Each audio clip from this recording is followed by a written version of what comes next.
इस तरह के दलबदलू नेताओं से जो अपने और अपने परिवार के स्वार्थ के लिए कभी भी कोई भी कदम उठा सकते हैं, इनसे सावधान रहें।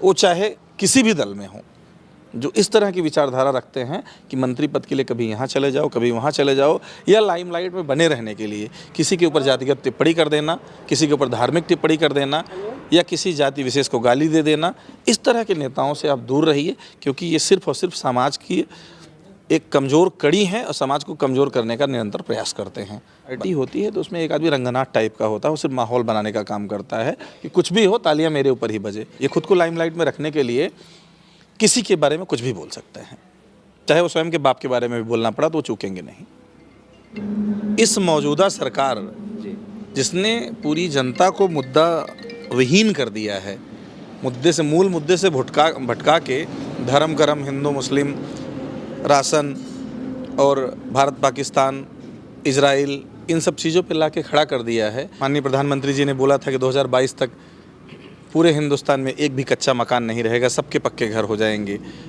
2 करोड़ रोजगार देंगे, किसानों की आय दुगनी हो जाएगी। तो इतने सारे मुद्दे हैं, किसी एक मुद्दे पे जो मौजूदा सरकार है भारतीय जनता पार्टी, वो खरी नहीं उतरी है।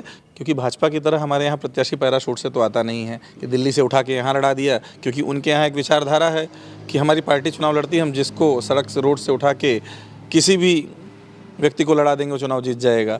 जनता जो है बिल्कुल त्रस्त है, महंगाई से, बेरोजगारी से, अशिक्षा से, स्वास्थ्य की मूलभूत सुविधाओं से। सड़कों के हालात इतने बुरे हैं, आपने देखा है कि डामर कम गड्ढे ज़्यादा दिखाई पड़ेंगे उस रोड पे।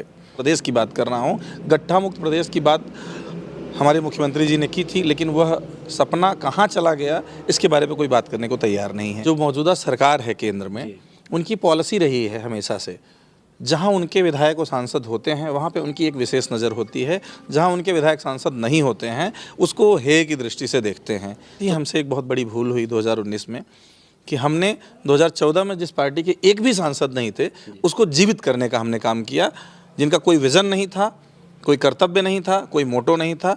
आज फ्री की मलाई उन्हें मिल गई है, तो इसलिए उस पद की गरिमा को भूल गए हैं। नमस्कार, आप देख रहे हैं आर न्यूज़ लाइव 24, आपके साथ मैं रोहित कुमार।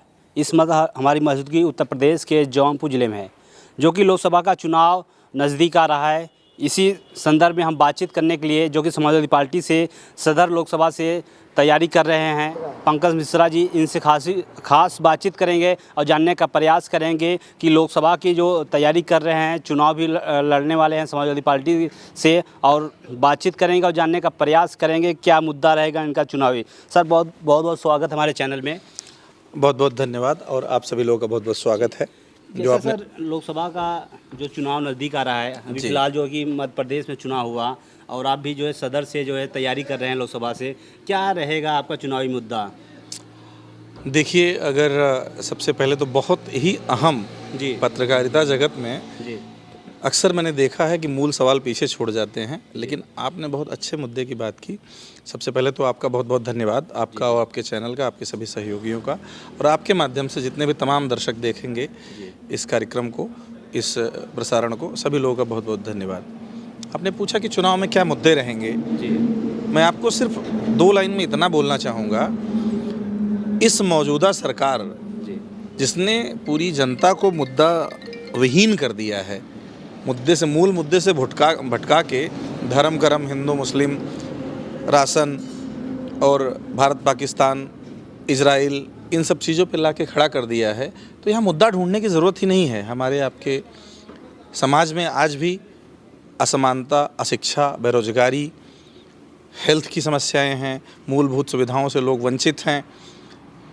माननीय प्रधानमंत्री जी ने बोला था कि 2022 तक पूरे हिंदुस्तान में एक भी कच्चा मकान नहीं रहेगा, सबके पक्के घर हो जाएंगे, 2 करोड़ रोजगार देंगे, किसानों की आय दुगनी हो जाएगी। तो इतने सारे मुद्दे हैं, किसी एक मुद्दे पे जो मौजूदा सरकार है भारतीय जनता पार्टी, वो खरी नहीं उतरी है। तो मुद्दा तो बताने की ज़रूरत नहीं, बस पब्लिक को आगाह कर रहे हैं, हमें बस जनता के बीच में जाना है कि इन्होंने क्या कहा था और क्या किया है। जी, इस तरह से देखा जा रहा है कि मध्य प्रदेश में भी चुनाव हुआ, वहाँ पर भाजपा का बहुमत से जो है जीत रहे हैं, और जो कि वहाँ समाजवादी पार्टी के जो कि राष्ट्रीय अध्यक्ष अखिलेश यादव जी भी वहाँ पर तमाम जो है रैलियाँ की, क्या लग रहा है आपको वहाँ के? देखिए, समाजवादी पार्टी का हमारी एक जो समाजवादी विचारधारा है उसका एक ठीक ठाक बहुत बड़ा वोट बैंक है हमारा समाजवादी विचारधारा का पूरे मध्य प्रदेश में। तो हमारी पार्टी की जो कोर कमेटी है, हमारे राष्ट्रीय अध्यक्ष जी, हम लोग अपना जनमत धीरे धीरे वहाँ बढ़ाने का प्रयास कर रहे हैं। उसी के परिप्रेक्ष्य जो है कांग्रेस अलग जो प्रत्याशी उतार दिया, समाजवादी पार्टी अलग उतार दी। देखिए मैं आपको सिर्फ इतना बोलना चाहूँगा, फिलहाल राज्य स्तरीय चुनाव में कांग्रेस के साथ हमारा कोई गठबंधन नहीं था। 2017 के बाद से कोई हमारा गठबंधन नहीं था। तो चाहे यूपी हो और चाहे एमपी हो या तमाम दूसरे प्रदेश हो, तो राज्य स्तरीय हमारा कोई गठबंधन की ना तो बात थी, ना ही कोई गठबंधन है। तो उस विषय पे बात करने का कोई मतलब नहीं बनता है। क्या लग रहा है, आप जो है क्षेत्र में जा रहे हैं, लोगों की क्या रुझान मिल रहा है आप जो है क्षेत्र में? देखिए, क्षेत्र में जाने से मुझे जो चीज़ें पता चल रही हैं, क्योंकि देखिए हम लोग इसी मिट्टी में पले बड़े हैं, यहीं पैदा हुए हैं, तो लोगों को समझने में, क्योंकि भाजपा की तरह हमारे यहाँ प्रत्याशी पैराशूट से तो आता नहीं है कि दिल्ली से उठा के यहाँ लड़ा दिया, क्योंकि उनके यहाँ एक विचारधारा है कि हमारी पार्टी चुनाव लड़ती है, हम जिसको सड़क से रोड से उठा के किसी भी व्यक्ति को लड़ा देंगे वो चुनाव जीत जाएगा। तो हमारे यहाँ तो ऐसा है नहीं। हमारे यहाँ जो लोग ज़मीन से जुड़े हुए हैं, जो लोगों को समझ रहे हैं, लोगों की भावनाओं को समझ रहे हैं, तो हम लोग तैयारी कर रहे हैं। मैं ही नहीं, मेरे बहुत सारे साथी, मेरे बहुत सारे सीनियर मेरी पार्टी से तैयारी कर रहे हैं। हालांकि कौन किस समीकरण में फिट बैठेगा ये हमारी पार्टी के जो शीर्ष नेतृत्व है उनके हाथों में है, अगर वो मुझे मौका मिलता है।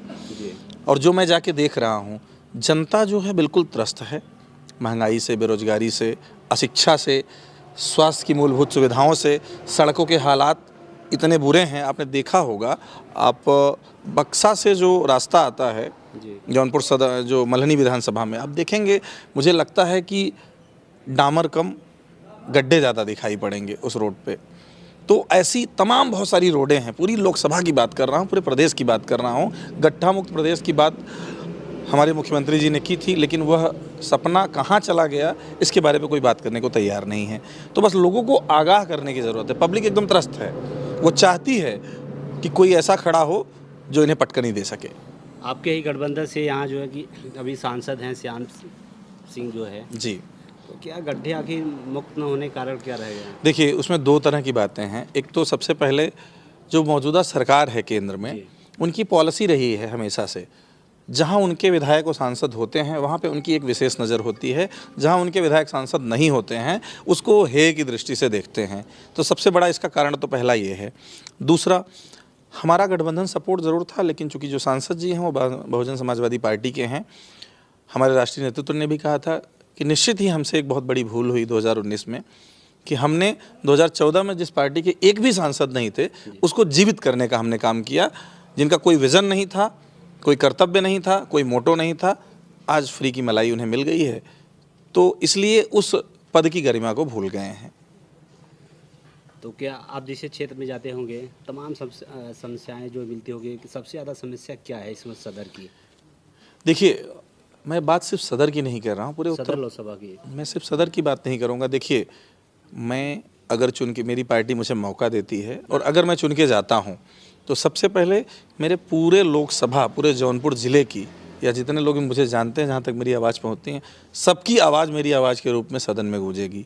जो मुझे चुनेंगे, जो मुझे नहीं भी चुनते हैं, वो भी, जो मुझे वोट देंगे और जो मुझे वोट नहीं भी देंगे, उन सब की आवाज़ में बनने की कोशिश करूँगा। और सबसे मुख्य रूप से मेरे ज़िले में जो सामान्यतः एक बहुत बड़ी समस्या है, वो मेडिकल का बहुत बड़ा इशू है। आपने देखा होगा, एजुकेशन के मामले में तो जौनपुर ज़िला सरस्वती की धरती कहा जाता है। धन्य हैं यहाँ के लोग, जो पूर्वांचल विश्वविद्यालय जैसे संस्थान है हमारे यहाँ, डी कॉलेज जैसा कॉलेज है, बहुत सारे ऐसे तमाम प्रकार के स्कूल विद्यालय हैं।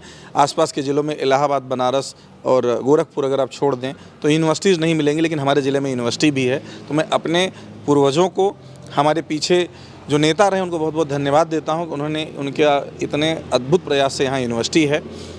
बगल में इलाहाबाद सटा है, बनारस सटा है, तो एजुकेशन के लिए तो हमारे यहाँ समस्या नहीं होती है। लेकिन मूल रूप से समाजवादी पार्टी ने यहाँ मेडिकल कॉलेज देने का काम किया था, लेकिन आज 7.5 साल हो रहे हैं माननीय योगी जी की सरकार को, ठीक से दरवाजे तक नहीं लग पाए उस मेडिकल कॉलेज के। चोरी हो गए और टेंट हाउस का पर्दा लगा के उसका इनॉग्रेशन किया गया। आप लोग सब जानते हैं, समाजवादी सरकार ने जगह जगह पे एम्स के लिए ज़मीनें अलॉट की। एम्स की क्या पोजीशन है आप जानते हैं, किताबों पे है। तो सबसे बड़ी समस्या हमारे यहाँ की है वो स्वास्थ्य की है। मुझे लगता है कि पीजीआई जैसा संस्थान हर ज़िले में होना चाहिए, तब यहाँ के लोग जो है अपने स्वास्थ्य के प्रति सुदृढ़ बन सकेंगे और यही वास्तविक विकास माना जाएगा।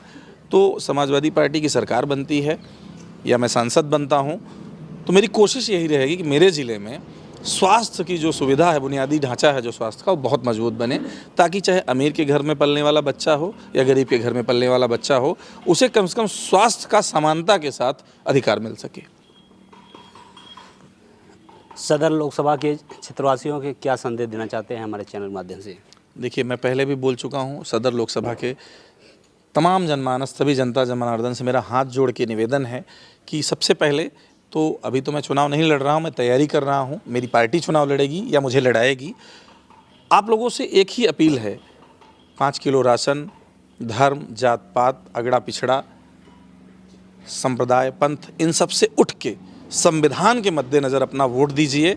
मैं लड़ूं या कोई भी लड़े, जो कुछ भी आप अपने जीवन में पढ़ते लिखते हैं उसको ध्यान में रख के पार्टी का नहीं, सही व्यक्ति का चुनाव करिए, उसके बाद पार्टी का चुनाव करिए। मौजूदा सरकार को देख रहे हैं 10 साल से क्या व्यवस्थाएं हैं। मौजूदा सरकार तो ये चाहती है कि हमें वॉकओवर दे दिया जाए, कोई हमारे खिलाफ खड़ा भी ना हो। आपने देखा होगा 29 दल हैं उनके, उसमें से 32 दल ऐसे हैं जिनके सदस्य भी नहीं हैं। क्या कहेंगे आप, जैसे 2022 के विधानसभा चुनाव में ओम प्रकाश राजभर जो कि समाजवादी पार्टी से गठबंधन किए, इसके बाद में फिर उन्होंने गठबंधन तोड़ के फिर भाजपा में गए, फिर जो है क्या लग रहा है आपको उनका जो है कि अभी मंत्री जो कि उनको कैबिनेट मंत्री बनाने का जो मामला था बीच में चल रहा था? देखिए, सबसे पहले मैं क्लियर करना चाहूँगा कि वैचारिक स्वतंत्रता हर व्यक्ति की आज़ादी होती है, वो चाहे ओम प्रकाश राजभर हो या मैं हूँ या कोई भी हो। लेकिन मैं ओम प्रकाश राजभर के बारे में बोलने की बजाय मैं जनता से अपील करना चाहूँगा कि इस तरह के दलबदलू नेताओं से, जो अपने और अपने परिवार के स्वार्थ के लिए कभी भी कोई भी कदम उठा सकते हैं, इनसे सावधान रहें। वो चाहे किसी भी दल में हों, जो इस तरह की विचारधारा रखते हैं कि मंत्री पद के लिए कभी यहाँ चले जाओ, कभी वहाँ चले जाओ, या लाइमलाइट में बने रहने के लिए किसी के ऊपर जातिगत टिप्पणी कर देना, किसी के ऊपर धार्मिक टिप्पणी कर देना या किसी जाति विशेष को गाली दे देना, इस तरह के नेताओं से आप दूर रहिए, क्योंकि ये सिर्फ और सिर्फ समाज की एक कमज़ोर कड़ी है और समाज को कमज़ोर करने का निरंतर प्रयास करते हैं। बस इनके बारे में और मैं बात करना भी तौहीन समझता हूँ। ऐसे रंगनाथों के बारे में होता ना कि जैसे कोई पार्टी होती है तो उसमें एक आदमी रंगनाथ टाइप का होता है, वो सिर्फ माहौल बनाने का काम करता है कि कुछ भी हो तालियां मेरे ऊपर ही बजे। तो स्वामी प्रसाद मौर्य हो, हमारे यहाँ आपने नहीं पूछा, मैं बोल दे रहा हूँ, और चाहे ओम प्रकाश राजभर हो, इनमें कोई अंतर नहीं है। ये खुद को लाइमलाइट में रखने के लिए किसी के बारे में कुछ भी बोल सकते हैं, चाहे वो स्वयं के बाप के बारे में भी बोलना पड़ा तो वो चूकेंगे नहीं। फिलहाल हमारे साथ जो कि पंकज मिश्रा जी हैं, जो कि समाजवादी पार्टी से सदर लोकसभा से चुनाव लड़ने का तैयारी कर रहे हैं। फिलहाल पार्टी अब किसको टिकट देती है वो तो समय ही बताएगा। जौनपुर से Rohit Kumar, R news live 24।